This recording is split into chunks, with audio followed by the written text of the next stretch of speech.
The drink, we're clicking to the environment. We're clicking to the environment. We're drinking to the environment. Yes.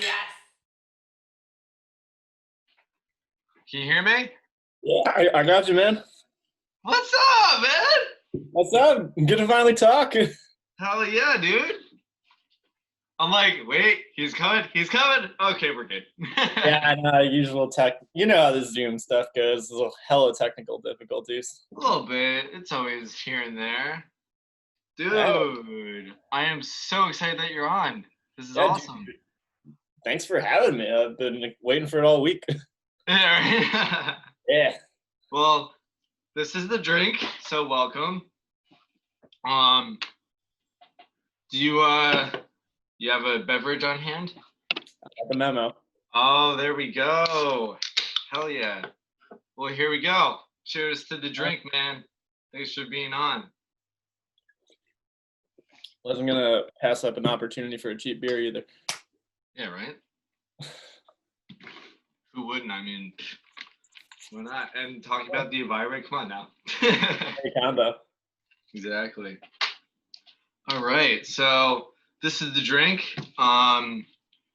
So before before we were talking via LinkedIn, so if you don't mind, just briefly go into introduce yourself and how you became I guess you could say an environmentalist, studying and everything, and we'll go from there. Yeah, for sure. I actually think we have a pretty similar background on that from like what I've kind of gotten from you. I mean, you grew up in Jersey, right? Yes. Yeah. Yeah. So I'm Long Island. So ever since I was a kid, I mean, I grew up going to the beaches on the Atlantic Ocean, like Nassau County, Long Beach, all that. So kind of just from a young age, I loved being outside. Lifelong runner too. So always had just. I mean, I spent my whole summers at the beach. I mean, I'm sure you did too as a kid. You know how beautiful these East Coast beaches I was always on the water. Yeah, we're pretty blessed with that. So yeah, just from a young age, I got pretty into it. Especially, I remember I took a one-time family vacation once.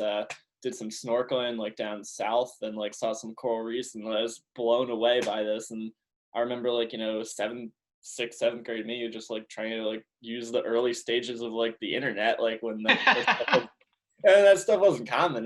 Just talk and like learn more about coral reefs because I thought they were like the coolest things, and I realized, oh my god, like even back then, like that was a huge issue, and I was like, man, I wish I could get involved somehow. I want to like do some sort of way to help the environment. And I know exactly like how I want to do it, because 7th, 8th grade, you don't know how anything works. Well, yeah, right. That was the same with me, yeah.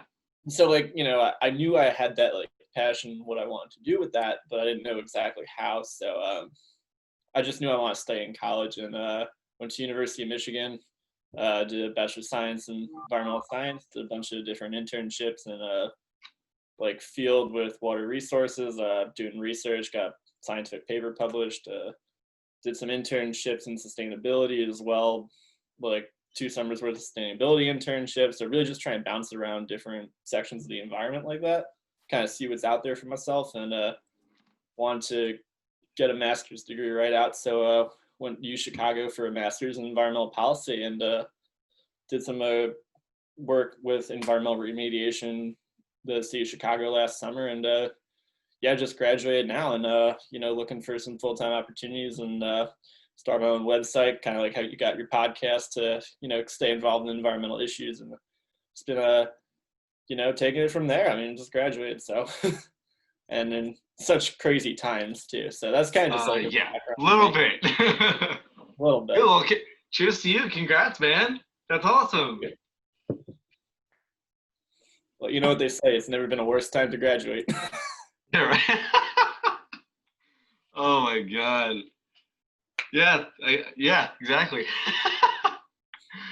But wait, so you just graduated and you already have your website up. I mean, that's like partially how I did a little bit of research on you.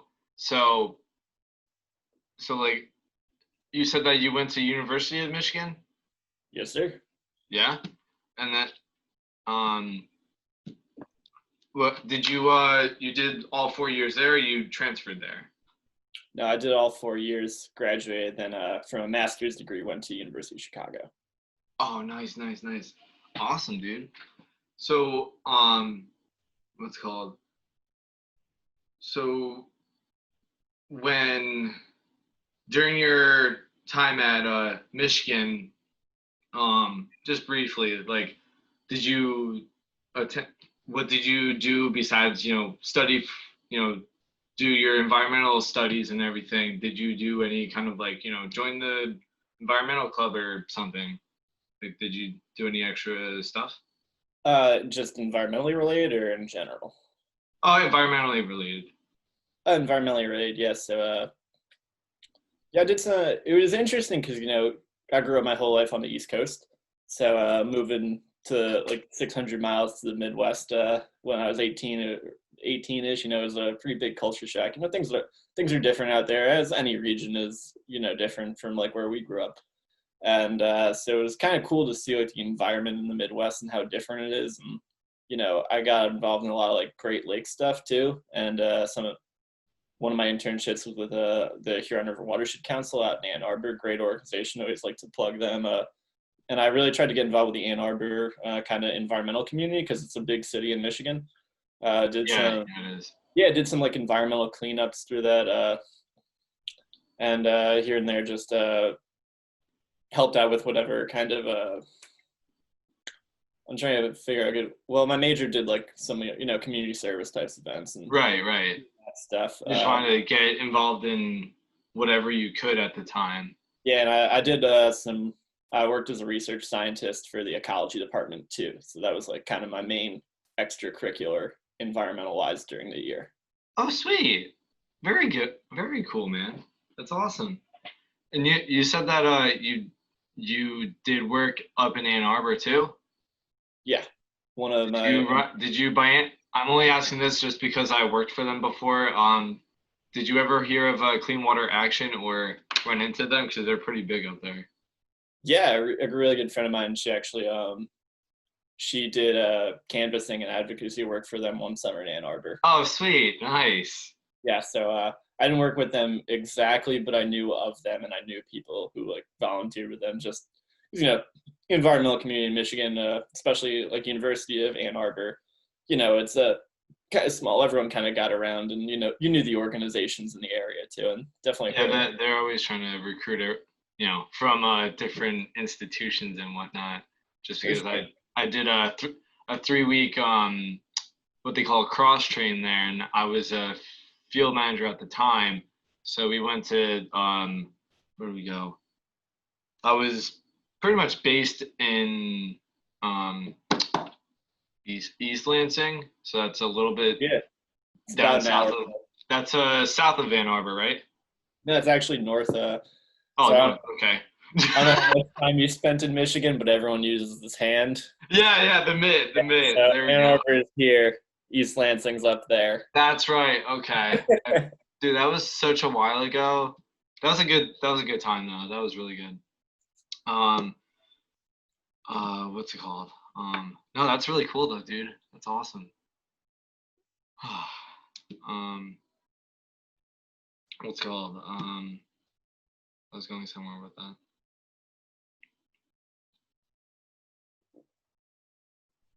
All right, so yeah, you went to tell me a little bit about your time in Chicago though. I'm interested in that. Yeah, so stayed in the Midwest for grad school. Kind of just drove over, did the 3.5-hour drive. Chicago was cool. I really liked the city, and it was even closer to the Great Lakes. Actually, kind of like a fun thing from this summer, like my last 30 days in Chicago, I jumped in and swam in Lake Michigan for 30 straight days.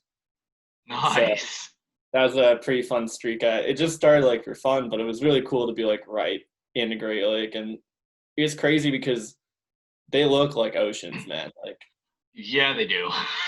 Like, because when me and you think lakes, we think like little ponds in like Secaucus and Piscataway, New Jersey. You know what Well, I'm yeah, saying? compared to the Great Lakes, yeah, the lakes that we think of are like ponds compared to them. Yeah, so like I always grew up thinking of like lakes like that, and I moved and I like visited Chicago. I moved to Chicago. And you're like, damn, like you can't see the other side. So No, it's yeah, cool. it's almost like a mini ocean. Yeah, it was really cool to be like right on Lake Michigan, have that access. But in terms of education, I went to U Chicago for grad school, and that was like really intense. And I was in the policy school, so it was a pretty like comprehensive education in terms of like not only just like environment and energy policy, which is kind of what I focused on, but a lot of like the hard quantitative skills that you like need to help get stuff done, like statistics, like programming, data analysis, all the stuff I never wanted to take in my life, cost analysis, like all the stuff I spent high school avoiding, and they're like, you should know it. You're So like, about that. yeah, so you can't run away from that stuff forever, but it gave me a lot of good hard skills too. And my internship last summer was probably like I think the best thing I did in Chicago was at a nonprofit called Metropolitan Planning Council, Okay. and I was on their Great Rivers Chicago team, which was their environmental team basically, and was trying to preserve the health of the three rivers that enter Chicago: the Chicago River, the Des Plaines River, and the Calumet River. Because Chicago, has a history of being a super industrial city. It was kind of just the border between the West and the East, and it was like the gateway.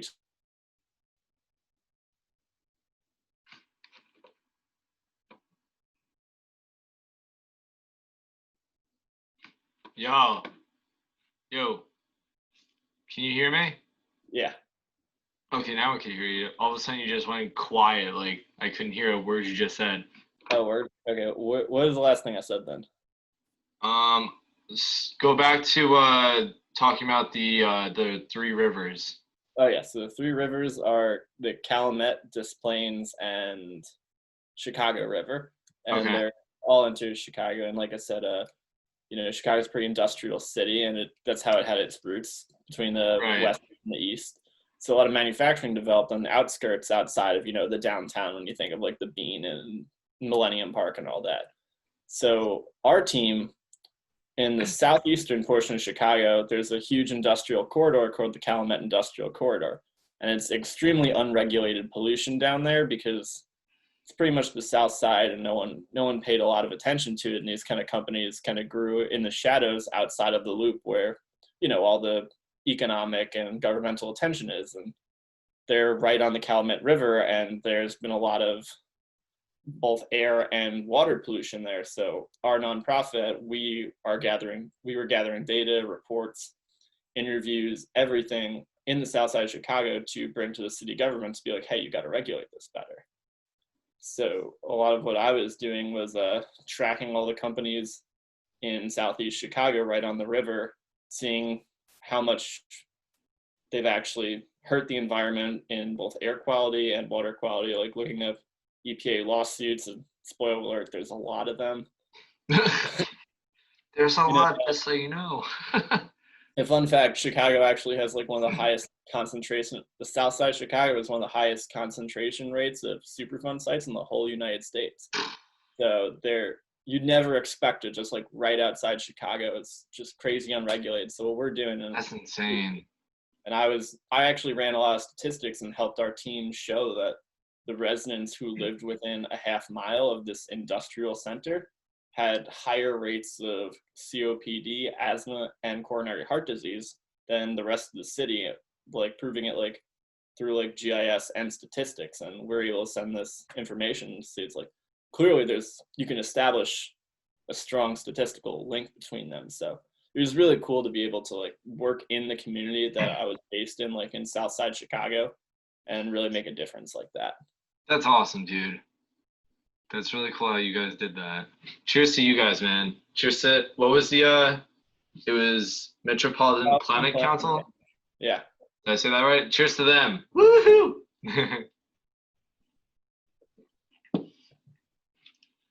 Dude, that's insane though, man. Yeah, you'd never think, right?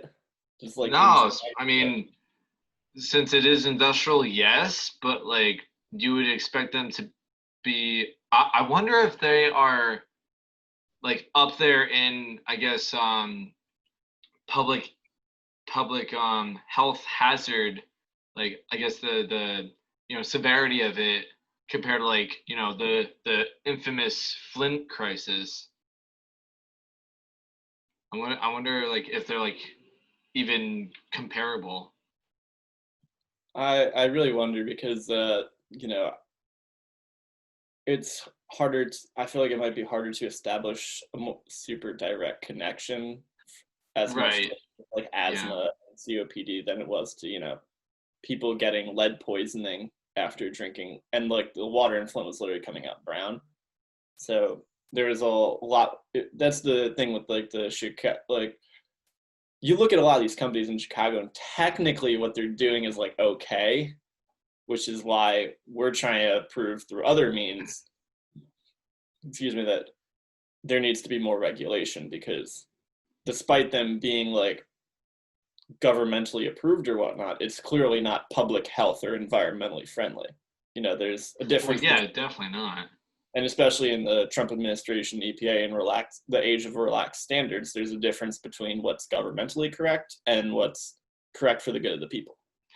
Right, exactly. And that's why, like you said before, like the Tr- Trump administration, since he loves to appoint a lot of positions or officials to positions that they have no background of or anything that we've been learning for the past 4 years. It's like under this administration, you could be a librarian and he could appoint you to, the freaking, you know, detective, the criminal justice agency, like be the Yeah, head of detectives and cops, like it's yeah. insane, dude. No one's really And qualified anymore. So yeah, I mean, and that's why we all have to come together and really unite as a community, just and a national community and local community. I recommend starting local and building up, you know, and just really voicing your opinion and voicing your concerns to your local and national officials. And the analogy that I actually use with my other guests, such as yourself, is like I'm like, we have to be like ants. And I know that sounds like weird because ants are puny and everything, but when ants work together, they make a lot of stuff happen. yeah, And they actually, execute and do it. And I definitely think that if we did that same thing, dude, we can be like, okay, I don't like this, and this is actually like really bad. XYZ is really bad, like as a public health hazard. Let's correct it, and there you go. for We sure. did, there, through the through some ways of electing new people. There's a lot of speed bumps to go through, but I definitely believe that as long as we believe in what we're doing is right, I think we could definitely execute it. Yeah, absolutely. I mean, yeah, it takes a village. So Yeah, definitely does take a village. And I mean, speaking of villages, I mean, I'm gonna segue into this later, but yeah, I mean, it's like like we were saying before, the Michigan crisis, the Flint crisis has been going on forever, and they've been fighting that nonstop for God knows how long now, and like it's well going back into the your findings when you were in Chicago for MPC. I'm just gonna abbreviate for now. yeah. Like what specifically? What were like some of your findings on like the water quality and air quality? If you could go into that briefly. Yeah. So I wasn't as much on the water quality side. We had a specialist team for water, but at least with air quality, we were, monitoring and seeing the percentage of companies that were, illegally polluting the air. And it's hard because, as a nonprofit, it's the EPA that has, nationwide air quality centers and testing and everything. And you have to get access to that data, which is notoriously hard since 2016, if I might add that caveat. And so we can't physically collect the data ourselves, which is why we had to draw statistical conclusions through things that are directly linked to air quality, such as, as I mentioned, asthma and coronary heart disease and such, and Right. COPD. But one really interesting example I had, and this is like just a first person example, Okay. worked with a lot of local community groups from the South Side. I was downtown Chicago out with some friends on a Saturday night or whatever, and I called an Uber back to my apartment because it's pretty late. And I was talking to my Uber driver, and she mentioned how she lived in East Side Chicago, which is the neighborhood that borders the industrial corridor I was working at. This was during my summer, so I talked about like how we were. And all of a sudden she was just like, oh my God, like you have no idea like how much like we appreciate you guys sticking up for us. So many people have had cancer and, all these diseases, and we think it's directly attributed to the factories and the negligence there. And she's like, and the Chicago government doesn't do anything. So she was so happy to like hear that we were doing it. And just, these are just the things that she noticed, that so many people have died and, have gotten very sick from living in the area. And they're like, it's like, why? Yeah. And the why is that it's the industrial pollution that's right outside their house. Right. Yeah. A lot of people, even when I was working for Clean Water Action, they would, I would be knocking on doors just like your friends, that was canvassing, and I would be doing the exact same thing. And a lot of people, like X amount of people, were like, oh my God, thank you so much. Keep doing what you're doing. This is great work. I fully support you 1,000%, blah, blah, blah. And then other people were just like, dude, it's been going on forever. Like at this point, it is what it is. Like, and it sucked because, just highlighting what that Uber driver was saying, like, expressing is like, a lot of people still have hope. And then other people are just losing hope very slowly. And it's like, you would expect, your people in charge to, have your best interest at heart, or at least, care about you a little bit regarding how they're producing their stuff, I'm sorry, what was that? I said you would hope, but yeah, exactly. You would hope. But anyway, we're gonna actually take a short break, and when we come back, we're gonna actually go into the wildfires in California and relate that back to the positive fun facts that I saw on your website. So hold on one second, and we will be back. Hello everyone. Thank you for watching The Drink Sustainability. Warning. As you watch the show, be sure to clink at your own risk. Drinks may not appear the way that they seem.